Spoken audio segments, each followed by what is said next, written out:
अस्सलाम वालेकुम आदाब। दिन भर की बड़ी खबरों में आपका स्वागत है। मैं हूं काजी शफाउल हक और आप देख रहे हैं हमारा एशिया। आइए देखते हैं आज की कुछ बड़ी खबरें। औरंगाबाद शहर दिवाली के दिन दहल उठा जब रामनगर इलाके में एक युवक की चाकू से गोद कर हत्या कर दी गई। मरने वाले का नाम विपुल चाबुकसवार बताया जा रहा है, जबकि हत्या के आरोपी है आशीष चौतमल और सुबोध दिहाड़े। मुकुंदवाड़ी पुलिस ने दोनों आरोपियों को हिरासत में ले लिया है। सीसीटीवी फुटेज में साफ दिखाई दे रहा है कि आरोपी आशीष चौतमल ने ही विपुल पर चाकू से हमला किया।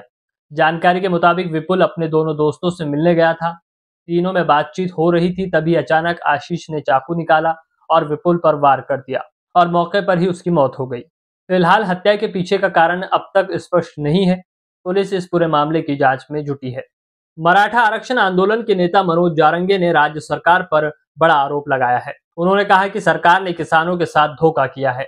जारंगे का कहना है कि 31,000 करोड़ रुपए का जो मुआवजा पैकेज घोषित किया गया है, वो सिर्फ झूठी उम्मीदें देने का दिखावा है। उन्होंने सरकार पर निशाना साधते हुए कहा कि ये सरकार सिर्फ लोगों को कुछ वक्त के लिए खुश रखती है, असल में किसानों को कोई राहत मिली ही नहीं है। उन्होंने चेतावनी दी कि दिवाली के बाद हम एक बड़ी बैठक करेंगे और सड़कों पर उतरकर सरकार का असली चेहरा जनता के सामने लाएंगे। वहीं दिवाली के मौके पर पुलिस कमिश्नर परवीन पवार ने शहरवासियों से शांति और सावधानी से त्योहार मनाने की एक खास अपील की। देखिए उनका पूरा बयान।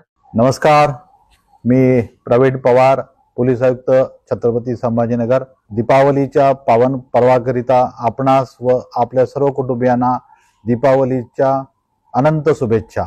मी सर्व नागरिकांना आवाहन करतो की दीपावली साजरा करताना आपण आपल्या लहान मुलांवरती फटाके फोडताना लक्ष ठेवा, रहदारीच्या नियमाचे पालन करा, सुरक्षितेची काटेकोरपणे स्वतःच्या करता आणि आपल्या कुटुंबियांकरता त्याचे पालन करा। आपल्या व आपल्या कुटुंबियांच्या सुरक्षितेकरता छत्रपती संभाजीनगर पोलीस दल हे दिवस व रात्र कार्यरत आहे।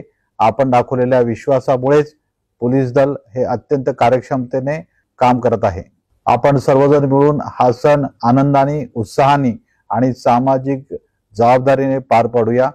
पुनश्च एकदा आपल्याला दिवाळी सणाच्या अनंत खूप खूप शुभेच्छा। जय हिंद, जय महाराष्ट्र। धन्यवाद।